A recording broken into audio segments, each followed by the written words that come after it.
অর্থনীতি পুনরুদ্ধারে অন্তর্বর্তী সরকারের কাছে দ্রুত আইন শৃঙ্খলা পরিস্থিতির উন্নতির দাবি জানিয়েছেন ব্যবসায়ীরা। একই সাথে রিজার্ভ বৃদ্ধি ও মূল্যস্ফীতি নিয়ন্ত্রণে পণ্যের সরবরাহ বৃদ্ধিরও পরামর্শ তাদের। সকালে রাজধানীতে ঢাকা চেম্বার আয়োজিত এক সেমিনারে উঠে আসে এসব বিষয়। শিল্পাঞ্চলে টানা অস্থিরতা, শ্রমিকের নানা দাবি দাওয়ার আড়ালে আইনশৃঙ্খলা পরিস্থিতি অস্থিতিশীল হয়ে ওঠায় উদ্বেগ বেড়েছে ব্যবসায়ী ও উদ্যোক্তা মহলে। এমন পরিস্থিতিতে রাজধানীর ডিসিসিআইয়ে এক সেমিনারের আয়োজন করা হয়, যেখানে অংশ নিয়ে ব্যবসার নানা শঙ্কার কথা জানান ব্যবসায়ীরা। শুধুমাত্র রেমিটেন্স এবং শুধুমাত্র ওই দাতা গোষ্ঠীর টাকা দিয়ে একটা ইকোনমি, বাংলাদেশের মতো একটা বিশাল ইকোনমি চলতে পারে না। আমরা আশা করি যে সরকার, এই নতুন সরকার আমাদের ব্যবসায়িক সম্প্রদায়ের সাথে কথা বলবেন। ব্যবসায়ীরা বলেন, আইন শৃঙ্খলা পরিস্থিতির উন্নতি না হলে বাধাগ্রস্ত হবে কর্মসংস্থান।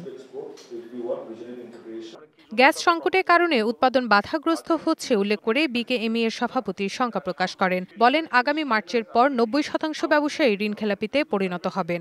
এক্সপোর্ট করতে পারছি না, আমি সময়মতো আমার উৎপাদন করতে পারছি না, উৎপাদন খরচ আমার বেড়ে যাচ্ছে, সময়মতো করতে পারছি না, বিধায় আমি বেতন দিতে পারছি না।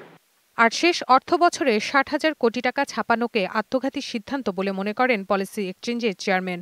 বলেন, সঠিক সময়ে সঠিক সিদ্ধান্তের অভাবে অর্থনীতির আজ ভঙ্গুর দশা।